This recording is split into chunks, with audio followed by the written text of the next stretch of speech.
Shalom. Shalom. Puji Tuhan, Tuhan beri kepada kita kesempatan kembali beribadah. Saudara, kita beri perhatian kita pada firman Tuhan yang akan disampaikan pada pagi dan siang hari ini. Terambil dari Lukas 15 ayat 11 sampai 32, kisah yang sangat-sangat terkenal yang pasti sudah berulang kali kita mendengarnya. Mari kita bangkit berdiri, kisah tentang anak yang hilang. Saya minta Dina ada, terima kasih teman, biar dia membacanya kita semua dengan suara yang keras.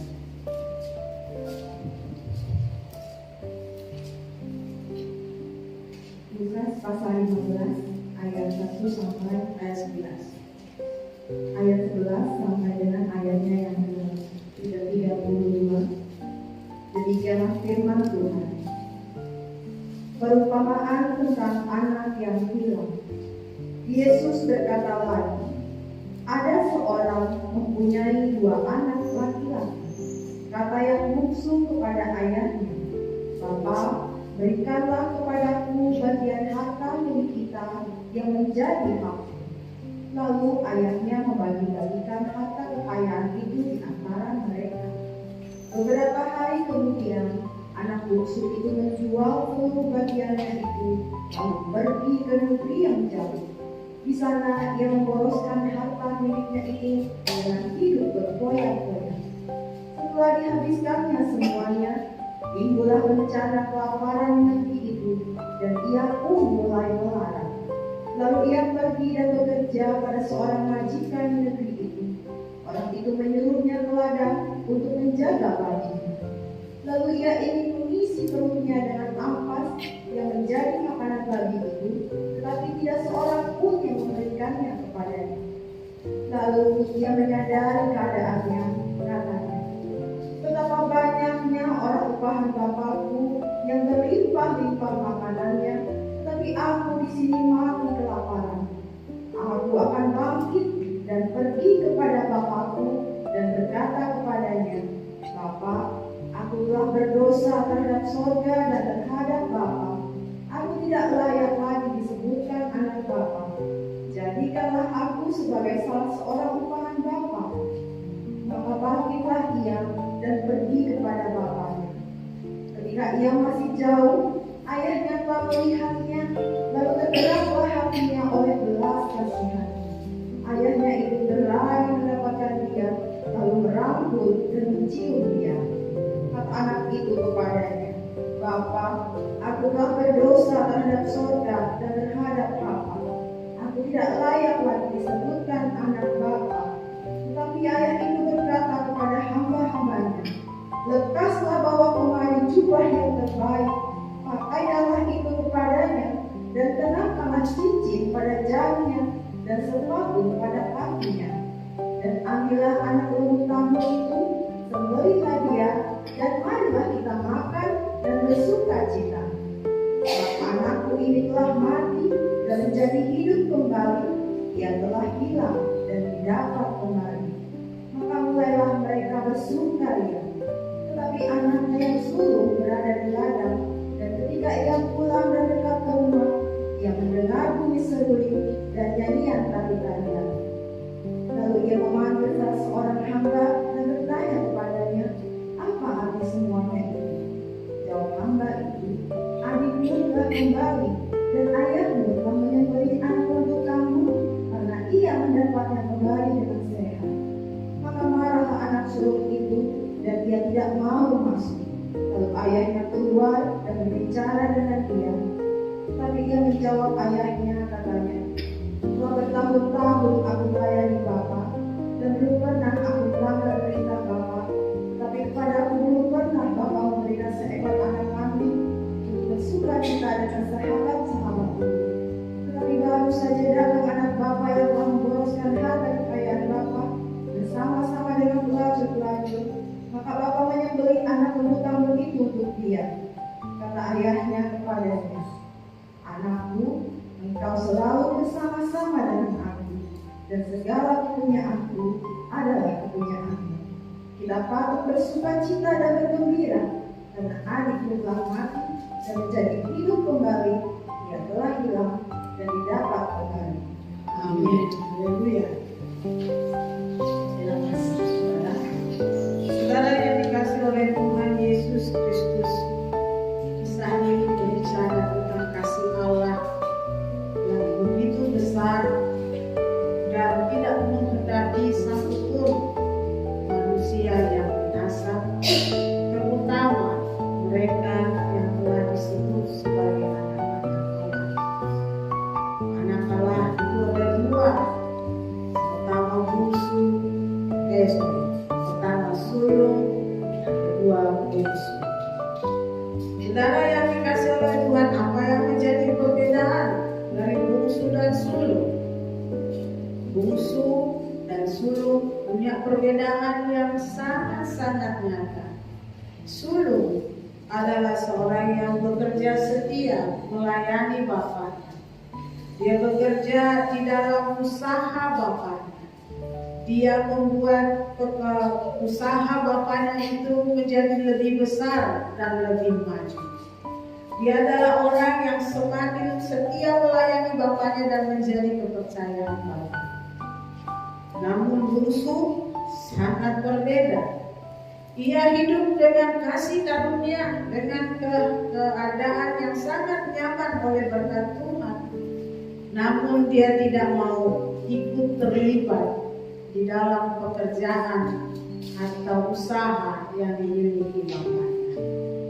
Ia sepertinya dalam cerita ini, dalam firman Tuhan, tidak peduli berapa yang akan dihasilkan oleh bapaknya, oleh usaha bapaknya.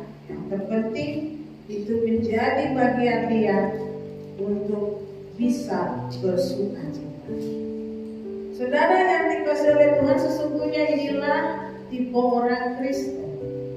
Yang pertama adalah orang-orang yang mau dengan sungguh-sungguh tinggal bersama bapaknya, bergiat di dalam pekerjaan yang bapaknya suruh untuk dia kerjakan. Dia ada di dalam ladang Tuhan dan ikut di dalam pengembangan ladang Tuhan.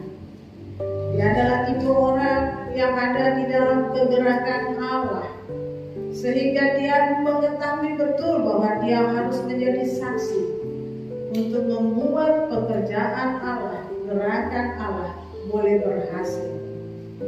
Saudara yang dikasihi oleh Tuhan, sementara itu orang Kristen yang kedua adalah digambarkan seperti si bungsu, orang yang telah menerima kasih anugerah, yaitu keselamatan dari Tuhan Yesus. Namun ia tidak bertumbuh menjadi dewasa. Ia tidak mau berpeluh. Ia tidak mau berjerih lelah di dalam pekerjaan yang bapaknya punya. Dia hanya ingin menikmati. Dia hanya ingin merasakan kasih. Namun ia tidak membalas dengan jerih lelah, yaitu ketaatan dan juga ketaatan kepada setiap perintah Allah. Saudara yang dikasihi oleh Tuhan, kita lihat si bungsu ini adalah tipe orang yang percaya kepada Tuhan Yesus, namun hatinya tidak bersama dengan Tuhan Yesus. Si bungsu adalah orang yang ada di dalam lingkungan rumah bapaknya, tetapi hatinya ada di luar rumah itu. Dia melihat teman-temannya yang ada di luar rumah bapaknya. Dia melihat betapa senangnya cara hidup mereka. Sehingga saudara kita melihat, berikan kepadaku harta warisan yang menjadi milik bagi aku. Dan kisah firman Tuhan katakan dia menjual.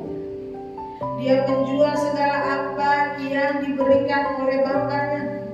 Dia menjualnya dan menggantikannya dengan segala hal yang bersifat kesenangan dunia yang sementara.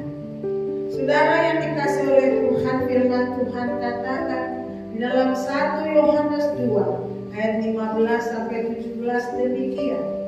Janganlah kamu mengasihi dunia dan apa yang ada di dalamnya. Jikalau orang mengasihi dunia, maka kasih akan Bapa tidak ada dalam orang itu. Sebab semua yang ada di dalam dunia, yaitu keinginan daging, keinginan mata, serta keangkuhan hidup, bukanlah berasal dari Bapa, melainkan dari dunia. Dan dunia ini sedang lenyap dengan keinginannya, tetapi orang yang melakukan kehendak Allah tetap hidup selama-lamanya. Saudara yang dikasihi oleh Tuhan Yesus Kristus, bungsu adalah tipe orang yang mengingini hal-hal perkara-perkara dunia. Dia tidak menyukai, saudara, dan dia tidak menikmati apa yang diberikan oleh Bapaknya. Bapa berbicara tentang perkara-perkara rohani, tapi dia menginginkan perkara-perkara daging.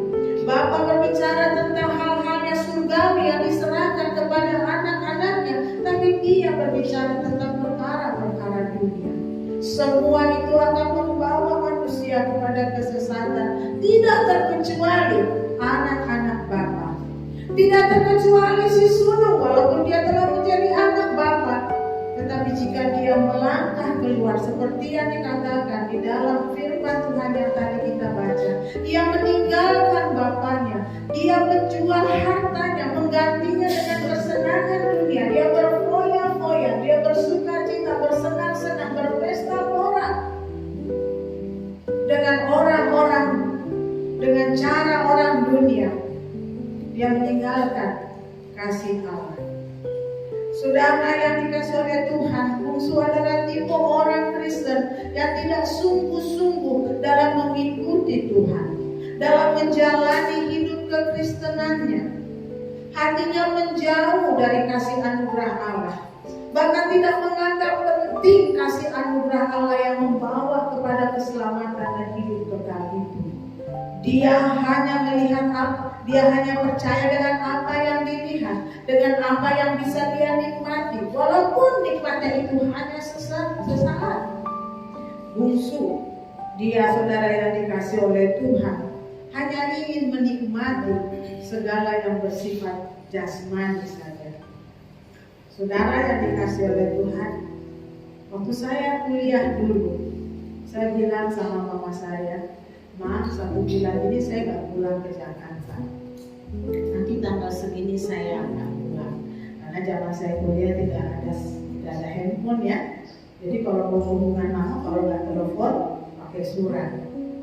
Tapi saya sudah bilang 1 bulan saya tidak datang. Mama sudah catat itu tanggal kedatangan saya. Dan dia khususkan hari itu memasak masakan makanan istimewa. Itu kalau saya tidak salah itu ayam goreng yang memang saya sangat suka. Tapi ketika saya datang saudara dan saya melihat ayam goreng, saya menangis sejadi-jadinya. Mama saya kaget, kenapa? Mama selama 1 bulan saya setiap hari hanya makan ayam saja. Saya berharap ada ikan asin barangkali itu ya. Tapi setiap hari saya berlangganan catering. Saya nggak mau musim ya, cari makanan ke warung apa pokoknya antar itu hanya ayam saja. Dan saya menjadi bosan. Nah, saya teringat ya saudara dengan orang-orang Israel, saudara yang dikasihi oleh Tuhan. Nah, setiap hari hanya mana saja sehingga mereka menggerutu. Saya pikir itu maklumlah kalau begitu, manusiawi. Tapi kalau kita melihat kepada perkara yang diajarkan firman Tuhan, itu justru juga harus mati saudara. Saya tidak boleh mengeluh ketika ibu saya memberikan ayam walaupun setiap bulan pagi, siang, malam makanannya hanya ayam. Kadang ayam dikecap, kadang ayam direbus, kadang ayam sambal, pokoknya begitu, ayam terus. Untungnya saya tidak ketemu sama kepala ayam. Kalau tidak saya mimpi jatuh kepala ayam. Saya tidak boleh. Kenapa? Karena makanan yang Tuhan berikan kepada kita, apapun itu, jika di dalam hati kita ada syukur, ada Allah yang senantiasa menunjukkan, ini loh pemeliharaanku kepadamu, maka kita tidak akan mengeluh. Itu saya yang ketika saya tidak mengerti kasih Tuhan. Itu saya yang dulu hanya ingin apa yang menyenangkan lidah, apa yang menyenangkan perut. Tapi sekarang walaupun setiap hari di rumah kami juga makan ayam setiap hari, mengingat penyakit jantung saya dan ibu, bulan saya harus batasi sekali sebulan barangkali bolehlah kita makan daging ya, bolehlah kita makan mie, tapi kebanyakan setiap hari kita makan ayam dan saya menikmatinya. Saya tahu Tuhan kalau ini terhidang, ini semua adalah berkat dari Tuhan. Itu sebabnya saya tidak mengeluh, saya bersyukur. Kenapa? Karena yang saya makan memang hanya untuk keperluan jasmani, tetapi di balik itu ada kekuatan rohani. Karena bukti Allah memelihara kita. Saudara yang dikasih oleh Tuhan, saya ingin mengajarkan kepada saudara yang dikasih oleh Tuhan bahwa sesungguhnya kenikmatan, kesukacitaan, kebahagiaan si bungsu, walaupun dia telah menjadi anak Allah, ukuran dan takarannya hanyalah daging dan dunia. Tuhan berkata di dalam Yohanes 6 ayat 63, rohlah yang memberi hidup, daging sama sekali tidak berguna. Perkataan-perkataan yang kukatakan kepadamu adalah roh dan hidup.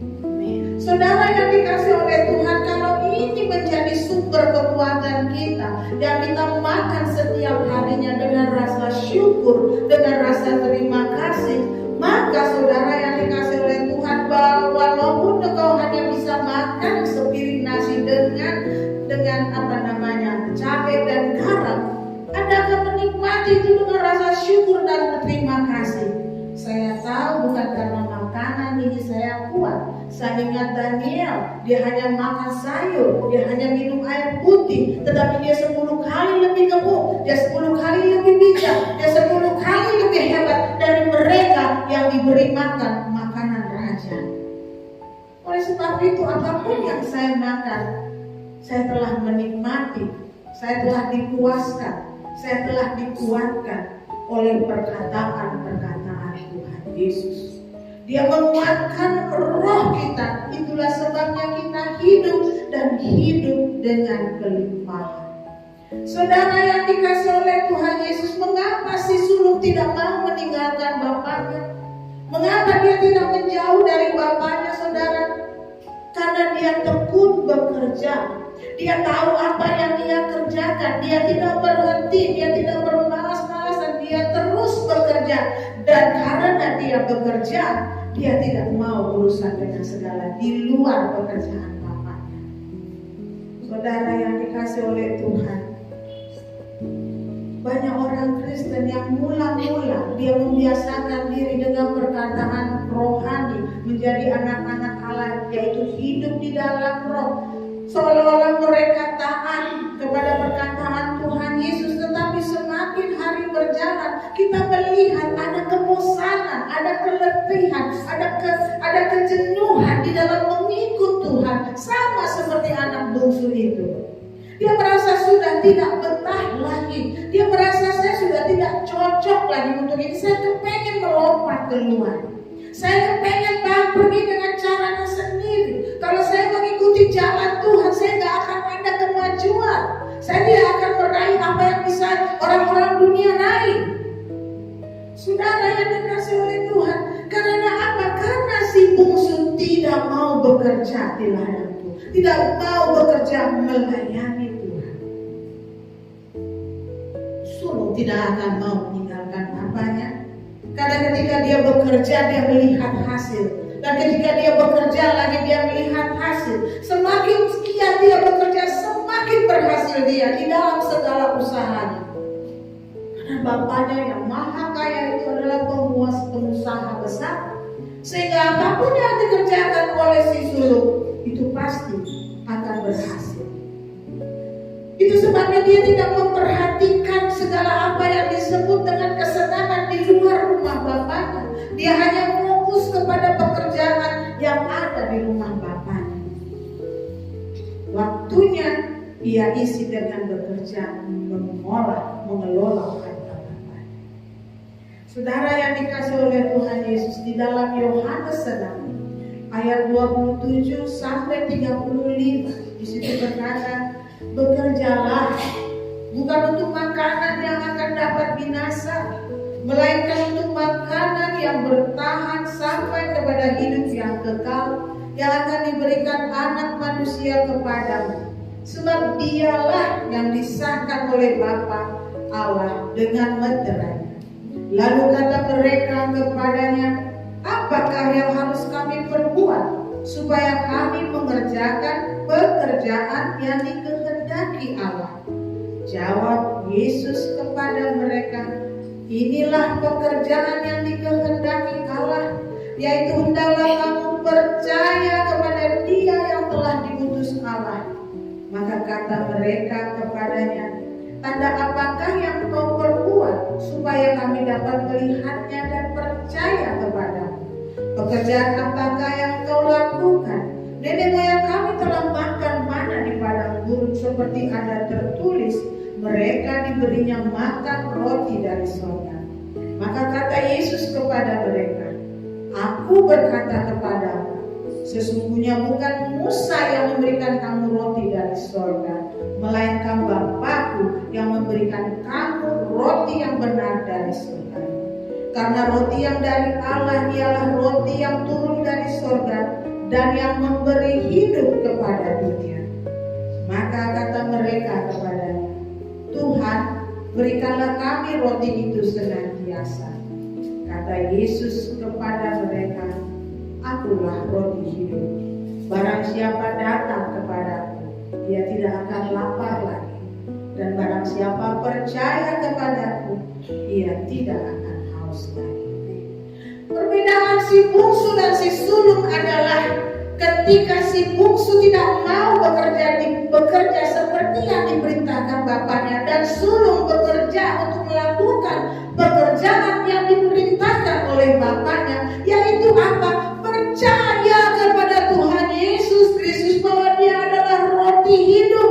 Percayalah kepada Tuhan Yesus Kristus, maka engkau akan selamat. Percayalah kepada Tuhan Yesus Kristus, maka engkau akan dibebaskan dari dosa-dosamu. Percayalah kepada Tuhan Yesus Kristus, Dialah satu-satunya juru selamat dan Tuhan bagi orang yang percaya. Pekerjaan apa yang Tuhan katakan? Percaya, karena Dia roti hidup. Oleh sebab itu bekerja seperti yang Tuhan inginkan, yaitu percaya kepada Yesus sebagai roti hidup. Yang pertama adalah datang kepadaku. Barang siapa datang kepadaku, ia tidak akan lapar lagi. Datang kepada Yesus Kristus. Saudara yang dikasihi oleh Tuhan, datang kepada Tuhan Yesus Kristus, ia tidak akan lapar lagi. Bagaimana cara kita datang kepada Tuhan Yesus, saudara? Kita bisa datang kepada Tuhan Yesus setiap saat dengan berdoa senantiasa kepadanya. Itu datang kepada Tuhan Yesus dengan setia beribadah di kaki Tuhan, datang ke rumah Tuhan untuk beribadah, datang beribadah setiap hari di rumahmu. Itu juga artinya datang kepada Tuhan Yesus Kristus. Datang kepada Yesus, maka kamu tidak akan lapar lagi. Bisa dengan cara senantiasa setia memuji dan menyembah Tuhan. Datang kepada Tuhan Yesus juga berarti selalu memiliki kerinduan untuk diajar oleh firman Tuhan. Karena perkataan dari Tuhan Yesus adalah roh dan hidup. Oleh sebab itu, jika kau tidak mau lapar lagi, maka jadilah seorang yang selalu lapar akan firman Allah. Beri telingamu, beri perhatianmu, beri pemikiranmu untuk diajar oleh firman Tuhan. Datang kepada Tuhan Yesus, saudara, dan dikasih oleh Tuhan adalah senantiasa melakukan apa yang menyenangkan hati Tuhan. agar Dia berkenan kepadaku. Maka aku berusaha melakukan apa yang berkenan kepada Tuhan. Datang kepada Tuhan juga, datang kepada Tuhan Yesus juga adalah selalu berdoa memohon, ya Tuhan, penuhi hidupku dengan Roh Kudus dan pimpinlah kami dengan Roh-Mu. Pimpinlah hidupku dengan Roh Kudus, sebab siapa yang dipimpin oleh Roh Allah, dialah yang layak disebut sebagai anak Allah. Hidup di dalam pimpinan Roh Kudus, maka engkau tidak akan lapar lagi. Engkau tidak akan kekurangan lagi. Engkau tidak akan menjadi peminta-minta. Demikian firman Tuhan. Bahkan bukan hanya dirimu, anak cucumu tidak akan Tuhan biarkan menjadi pengemis peminta-minta. Engkau hidup dengan tidak kekurangan, sehingga kau akan sanggup memberi pinjaman, bukan meminjam. Engkau menjadi berkat bagi banyak orang jika engkau tahu dan jika engkau mau bekerja seperti yang Tuhan Yesus ajarkan. Percaya kepada Tuhan Yesus sebagai roti hidup, yaitu dengan datang senantiasa kepadanya. Tuhan Yesus katakan, siapa yang percaya kepadaku, ia tidak akan haus lagi. Ya, manusia bertahan berapa hari tanpa makan tidak apa. Tetapi saudara, jika dia tidak minum dalam kurun waktu berapa hari, dia akan sakit dan bahkan meninggal. Kalau tidak ada air masuk ke dalam tubuh. Oleh sebab itu, kata percaya kepada Tuhan Yesus adalah bergantung penuh kepada Tuhan, berharap penuh kepada Tuhan Yesus. Semua apa yang daripadamu saja ya Tuhan, bergantung terus sepenuhnya kepada Tuhan Yesus. Aku percaya akan penyertaan dan pimpinan Tuhan tadi. Saudara yang dikasih oleh Tuhan, datang kepada Yesus, dia tidak akan lapar, dan percaya kepada Tuhan Yesus, dia tidak akan haus. Dan inilah pekerjaan yang Tuhan ingin saudara lakukan, supaya saudara tidak menjadi lapar lagi, supaya saudara tidak menjadi haus lagi, supaya saudara memiliki hidup berkelimpahan jasmani, ya, tapi terutama rohani. Sebab firman Tuhan katakan kepada kita, saudara, sebab di dalam Matius 6 ayat 31 sampai 33, sebab itu janganlah kamu khawatir dan berkata, apakah yang akan kami makan, apakah yang akan kami minum, apakah yang akan kami pakai. Semua itu dicari bangsa-bangsa yang tidak mengenal Allah. Akan tetapi Bapamu yang di surga tahu bahwa kamu memerlukan semuanya itu. Tetapi carilah dahulu kerajaan Allah dan kebenarannya, maka semuanya itu akan ditambahkan kepadamu. Pekerjaan yang Tuhan kehendaki untuk kita kerjakan setiap hari adalah mencari kerajaan Allah dan kebenarannya. Dan itu berarti datang kepada Tuhan, datang kepada Tuhan dan meletakkan hidup kita, mempercayakan hidup dan mati kita ke dalam tangan Tuhan. Dia yang memiliki hidup kita, dia tahu apa yang terbaik buat kita. Biarlah segala kehendak dan rencana, rancangan dan keputusannya terjadi dalam kehidupan kita. Sebab itu berarti apa? Berarti hidup selama-lamanya. Saudara yang dikasih oleh Tuhan Yesus Kristus, setiap orang yang berserah kepada Tuhan Yesus, dia percaya bahwa Tuhan Yesus adalah juru selamat. Tuhan Yesus adalah Tuhan yang harus dia junjung dan hormati. Itulah sebabnya di dalam kehidupan sehari-hari dia menghormati Yesus yang telah menjadi juru selamatnya dengan menyatakan Yesus Tuhan adalah Yesus adalah Tuhan. Dia menguduskan Tuhan dalam kehidupan. Dia bekerja sebagai orang yang takut akan Tuhan, menghormati Tuhan, mengasihi Tuhan. Dia bekerja sebagai saksi Tuhan. Saudara yang dikasihi oleh Tuhan, Setiap orang yang percaya kepada Tuhan Yesus, dia tidak akan merasa haus lagi. Kenapa? Karena di dalam dirinya akan mengalir aliran-aliran air yang disebut sebagai Roh Kudus. Siapa yang percaya kepada Tuhan Yesus, dia tidak akan haus lagi. Karena ada aliran-aliran air hidup yang akan menyegarkan jiwanya. Dan Roh Kudus ini Tuhan katakan adalah Roh Kudus yang akan memberikan kamu kuasa untuk menjadi saksi Kristus, menyatakan Injil Kristus mulai dari Yerusalem, Yudea, Samaria sampai ke ujung. Inilah yang dikerjakan oleh si sulung, saudara. Dia tidak berhenti untuk bersaksi, dia tidak berhenti untuk menyatakan Injil kerajaan surga, dia tidak berhenti untuk hidup menghormati Tuhan, menguduskan Tuhan sebagai Yesus sebagai Tuhan di dalam hidupnya. Dia penuh dengan ajaran-ajaran dan dia berpedoman kepada ajaran-ajaran itu. Roh Kudus akan menuntun dia menyingkapkan segala sesuatu yang harus dia ketahui. Hidupnya ada di dalam perlindungan Tuhan. Dia tidak kekurangan. Saudara, dia tidak kekurangan.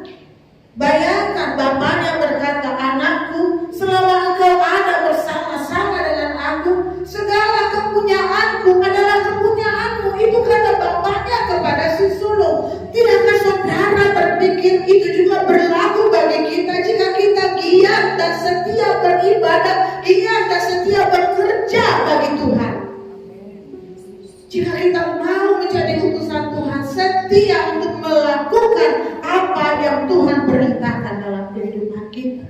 Segala kekayaanku, kata Allah, adalah milik kepunyaan. Engkau tidak perlu ku kasih kambing, tak perlu. Ambil saja. Yang tergemuk dari lembu sapi, ambil. Kamu berpesta, tapi memang tidak ada dalam hatinya untuk melakukan seperti itu. Ada sukacita di dalam melayani, ada kepuasan, ada kecukupan di dalam hati, di dalam kehidupan orang-orang yang melayani Tuhan. Oleh sebab itu, saudara yang dikasihi oleh Tuhan, dalam ibadah di gereja ini, setiap Anda semua punya kesempatan untuk bekerja di hadapan Tuhan. Bukan sebagai pengkhotbah, bukan sebagai ini dan itu, tetapi kehadiran saudara datang kepada Tuhan. Itu sebabnya saya kalau bicara mungkin agak kasar atau keras ya. Nah, saudara datang ke sini fokus kepada Yesus, jangan kepada yang lain, jangan sibuk dengan ini ya, jangan. Saya sering berkata begitu. Karena untuk itulah saudara harus datang untuk Yesus, mendekat, datang kepada Yesus supaya apa? Supaya kau tidak lapar lagi. Untuk itu kau datang, kau percaya kepada Yesus supaya kau tidak haus lagi. Saudara ada di sini, saudara akan mengalami sukacita itu. Seharusnya. Tapi banyak anak-anak Tuhan yang menyepelekan jam ibadah. Banyak anak-anak Tuhan yang lebih sibuk dengan urusan-urusan pribadinya. Untuk beribadah 1 minggu sekali saja, saudara tidak setia. Ada 1001 alasan. Yang paling saya sering dengar adalah arisan. Yang nomor 2 adalah jalan-jalan. Yang nomor 3, nggak tahu. Itu alasannya. Kemana saya nggak tahu. Kenapa nggak datang? Nggak tahu. Itu alasan terbanyak. Pertama, arisan. Yang kedua, jalan-jalan. Yang ketiga, nggak tahu. Tidak mau datang, bagaimana saudara? Saudara tidak rasakan sukacita yang memberikan Anda kesegaran. Saudara tidak merasakan kepuasan yang memberikan Anda tidak lapar lagi, memuaskan rasa lapar. Kalau saudara tidak mengalami itu, periksa hati saudara. Di mana? Sebab ada firman Tuhan, mereka mungkin beribadah tapi hatinya jauh. Mereka seperti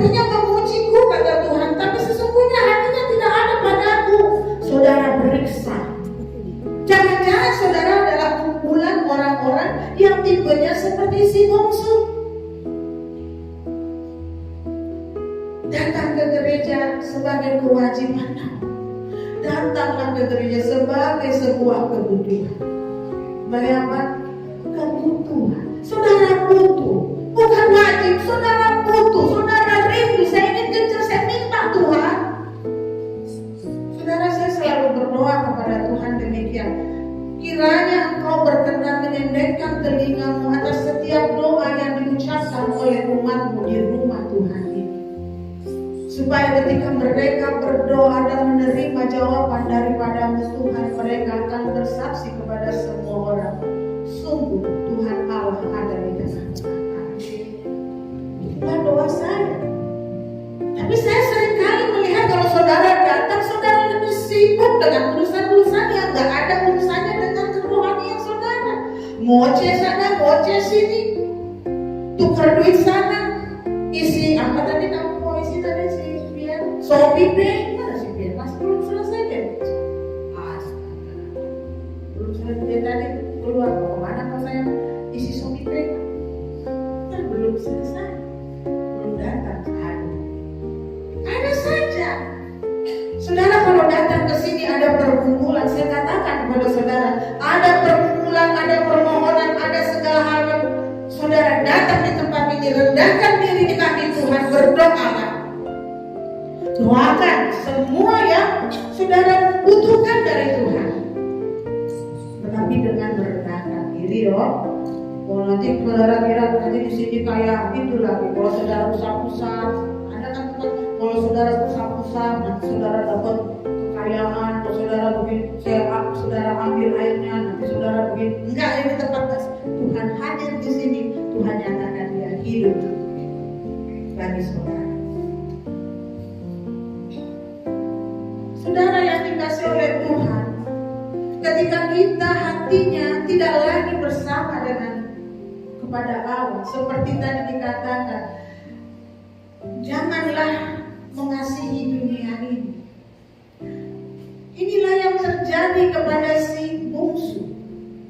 Dia tidak mau bekerja melayani Tuhan. Dia tidak mau setia datang kepada Tuhan. Dia tidak mau setia meletakkan hidupnya percaya kepada Tuhan. Akhirnya dia meninggalkan bapaknya. Alkitab berkata dia meninggalkan bapaknya. Dan kita lihat apa yang terjadi dalam hidupnya sekarang. Dia memang senang untuk beberapa saat, tapi setelah itu dia terpuruk dalam keterpurukan yang paling berat. Tak ada seorang pun yang peduli kepadanya. Tidak ada seorang pun yang merasa kasihan kepada kehancurannya, kepada kebangkrutannya. Tidak ada satupun yang mencoba mengulurkan tangan untuk menolong dia. Teman-teman yang dia bayari untuk berfoya-foya, bersenang-senang, seolah-olah tidak kenal dia lagi. Sehingga kalau ada dia ketemu di perjalanan berpasan, dia akan berbelok. Saya tidak mau diganggu sama. Itulah keterpurukan anak Tuhan, jauh dari Tuhan. Dia mengalami kehidupan yang penuh dengan kekecewaan. Dia mengalami kehidupan yang menuju kepada putus asa, kemarahan, ketidaksenangan, ketidakdamaian. Segala apa yang diusahakannya, segala pekerjaannya tidak berhasil. Rumah tangganya menjadi dingin dan bahkan mungkin ada di ambang perpecahan. Hubungan relasi yang sedang dia bina dengan seseorang akhirnya ujungnya tidak menjadi jelas. Saudara yang dikasih oleh Tuhan, saya tahu di tempat ini banyak orang yang saat ini mengalami kekecewaan. Kenapa Tuhan saya tidak kunjung-kunjung berhasil dalam pekerjaan saya? Kenapa Tuhan saya tidak pernah mengalami apa yang saya mau dambakan? Tetapi saudara yang dikasih oleh Tuhan, saya beritahu satu kabar baik. Kasih Allah itu jauh lebih besar besar dari segala kekecewaan, dari segala keputusasaan, dari segala kemarahan dan sebagainya. Jika saudara melihat firman Tuhan, dikatakan di sini saudara, si bungsu menyadari keadaannya. Dia tidak punya siapa-siapa lagi. Bahkan majikannya tidak memberi dia makan. Dia coba mau makan dari makanan babi. Makanan babi itu ampas, yang kotor. Siapa di sini pernah main ke kandang babi? Ya. Saya dulu praktek 3 bulan di dalam rumah potong hewan. Saya juga bekerja di pemotongan babi. Bedanya jauh, pemotongan sapi dan pemotongan babi. Kotor, kotor, bau, becek. Siap-siap saja pulang dengan baju kotor. Benar saja. Begitu dibuka itu pintunya supaya babinya keluar, karena babi itu kejam sekali ya, mau dimatikan terus dipukul dulu sampai pingsan baru dibeli kayu. Habis itu ini kan tebal banget. Bagaimana cara ininya kan? Dia pukul dulu kepalanya. Nah, kalau dia sudah begitu, sempat saya diseluruh. Udah, wah, jatuh, waduh, nggak pengalaman. Itulah. Habis saya penuh jorok. Katanya sekarang sih tak baru banyak yang bersih. Tapi saya yakin nggak bantuannya dulu jorok. Makanannya jorok apa enggak? Jorok apa enggak? Itulah yang jadi makan. Dia berharap bisa makan. Dia berharap bisa makan. Kenapa? Karena dia lapar. Dia lapar. Padahal kalau dia ingat di rumah bapakku, bahkan bukan anak, pelayan, pembantu bapakku, buatnya tidak akan pernah kenal kata lapar. Nggak kenal kata lapar. Tapi si bungsu sangat lapar. Itu menunjukkan penderitaan, putus asa yang sudah sangat di bawah. Tapi dia menyadari keadaan. Dia mengingat rumah bapaknya. Dan dia berkata, aku akan bangkit pergi ke rumah bapakku dan minta supaya aku boleh menjadi pelayan bapak. Gak jadi anak. Kenapa? Karena aku telah berdosa kepada bapak. Aku telah meninggalkan bapak. Hatiku tidak ada lagi kepada bapak. Kasihku telah kutinggal. Kasihku kepada bapak sudah tidak ada lagi. Dan itu adalah dosa yang terbodoh. Dosa yang sangat besar namun terbodoh. Aku telah berdosa. Jadi aku tidak layak. Satu sikap yang pertama dia menyadari keberadaan. Ya. Aku harus kembali kepada Bapa. To be or not to be. Mau jadi atau enggak? Yes or no. Ya. Aku harus kembali kepada Bapa. Kenapa? Karena aku lapar. Aku sudah menderita. Aku sudah tidak tahan dengan penderitaan ini. Nah, apa aku jadi pembantu di rumah Bapak? Yang penting aku bisa makan. Dia menyadari bahwa dia tidak layak menjadi anak. Itulah orang yang mau bertobat. Banyak orang Kristen mengatakan ya saya bertobat Tuhan, tetapi hatinya masih sombong, masih dipenuhi dengan keangkuhan hidup. Aku sudah datang ke gereja, datang ke gereja bukan menjadi jaminan Anda hidup bersama dengan Yesus. Karena begitu besar kasih Allah akan dunia ini sehingga Dia memberikan ibadah gereja, tidak. Sehingga Dia memberikan kolam baptisan, tidak. Ia memberikan anaknya yang tunggal Yesus Kristus supaya siapa yang percaya kepadanya tidak binasa melainkan beroleh hidup yang kekal. Ketika Anda datang kepada Bapa, ketika Anda datang kepada Tuhan, Anda bukan datang kepada gereja, bukan datang, tidak menjamin saudara, tetapi hati Anda yang tertuju kepada Bapa, diri Anda yang menyadari keberadaan Anda, itulah yang akan membuat engkau mengalami pemulihan. Sebab sang Bapa berkata, anakku ini telah mati. Ya, hidup berpisah dengan Allah itu mati. Betul? Dia sudah mati, tapi menjadi hidup kembali. Ia telah hilang dan didapat kembali. Saudara yang dikasihi oleh Tuhan, jika engkau ada di dalam rumah Tuhan dan engkau percaya kepada Tuhan Yesus, perhatikan saudaramu, perhatikan tetanggamu, perhatikan orang tuamu, perhatikan anak-anakmu. Adakah di antara anggota keluargamu telah hilang, mati? Ada harapan ia bisa hidup kembali jika ia datang kepada Bapa.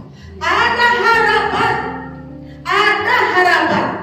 Suami saya nggak mungkin bisa hidup masuk surga, bertobat. Tidak, saudara. Ayat ini berkata ada harapan. Setiap orang yang mau kembali kepada Tuhan Yesus, dia ada harapan untuk selamat. Beberapa waktu yang lalu ada anak muda remaja, dia telepon kepada saya, dia WA kepada saya, apakah saya boleh kembali ke gereja? Saya katakan, tentu boleh. Apakah saya tidak akan dihina karena kebodohan saya, karena perbuatan-perbuatan saya yang memalukan? Saya katakan setiap kebodohan, setiap perbuatan memalukan ada resiko, dan salah satu resikonya adalah engkau harus mau tahan dihina. Saya tidak akan menghina kamu, tapi saya tidak jamin teman-temanmu tidak menghina kamu. Tapi saya yakin anak-anak muda, anak-anak jemaat di Misbah Labdera adalah orang yang punya hati besar, penuh cinta. Dia akan menerima kamu. Tapi saya merasa saya akan dihina. Itu perasaan kamu supaya kamu tidak balik kepada Tuhan. Begitu aja terus, di situ terus makan itu ampas bagi, makanan ampas bagi saya. Saya hari Minggu saya ke gereja ya kan, ya. Katanya jangan bohong lo. Dan saudara tahu, jika ada orang seperti itu harus kita rangkul.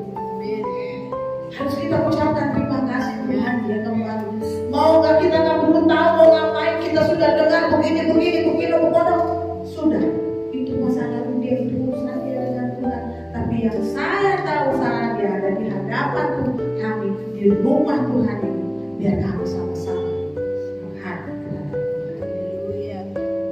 Ada dulu di sini juga ada sama seperti si Sulung. Awas aja itu kalau kenapa sih dia balik-balik ke gereja? Kenapa sih terus saya kalau ingat kelakuan dia? Udah gitu berani lagi dia mau kita kakak. Udah apa itu dia? Ngapain? Awas aja kalau sampai di pintu itu saya akan usir. Saya bilang, kamu tahu nggak? Kalau dia bisa sampai ke pintu itu semua karena Tuhan yang kasih dia. Dia punya keberanian yang lebih besar dari rasa malunya. Dia mungkin saja malu, dia akan malu berhadapan dengan saya, jelas-jelas. Dia menghina saya, memfitnah saya kepada saudaranya, dan saya terkenal yang jelek-jelek. Itu berapa orang. Tapi kalau dia bisa datang, saya akan memeluk dia.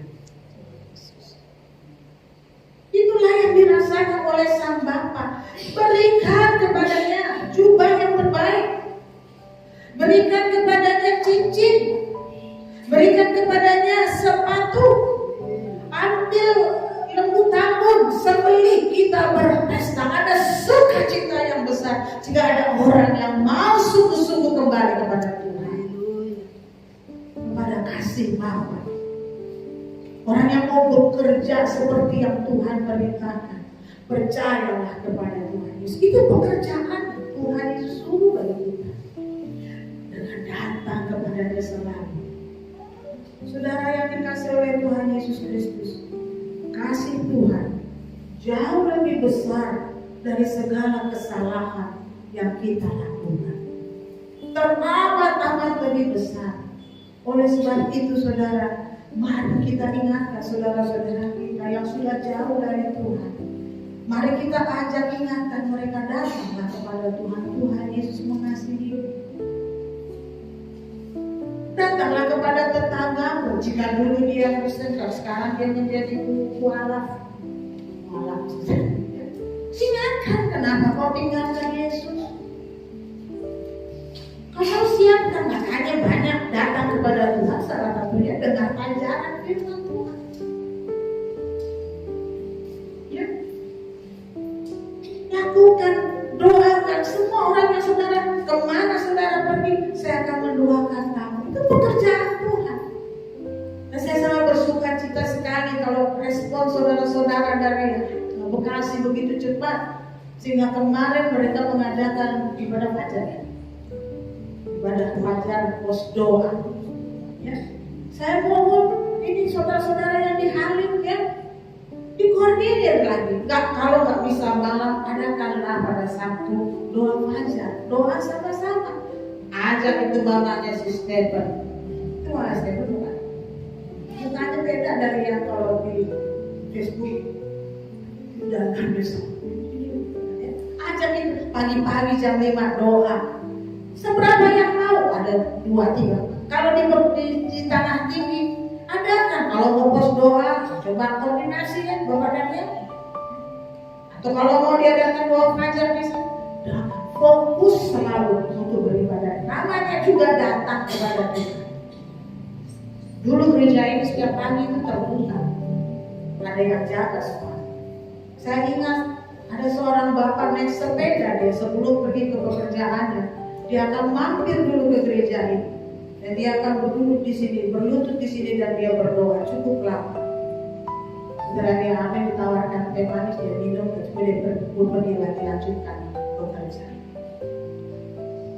Dan saya ingin rumah Tuhan ini kembali terbuka seperti itu. Apapun siapapun setiap saat boleh datang beribadah. Tapi kita biar Tuhan saja yang menunjukkan bagaimana caranya. Kita tidak bisa, harus sekarang. Tapi saya senang sekali, saya bahagia sekali melihat foto-foto ceria. Khusus saya gedein itu bagian Pak Yosua. Wah, awet muda dia. Mana kata ibu Bapak? Kok saya nggak lihat Bapak Yosua? Ini fotonya.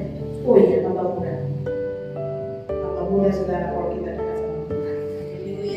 Ya saudara yang dikasih oleh Tuhan, mari terlebih di masa sekarang ini cari orang-orang yang bilang, cari mereka yang bilang harus kembali, keluargamu harus utuh kembali datang kepada Tuhan. Jangan ada satu pun, ya, jangan ada satu pun yang tidak kenal Tuhan, tidak datang kepada Tuhan. Bukan pos doa, pos doa fajar, tanah tinggi, di Halim dan juga di Keraji. Ada pemulihan. Kalau saudara saat ini merasa ada putus asa, ada kecewa,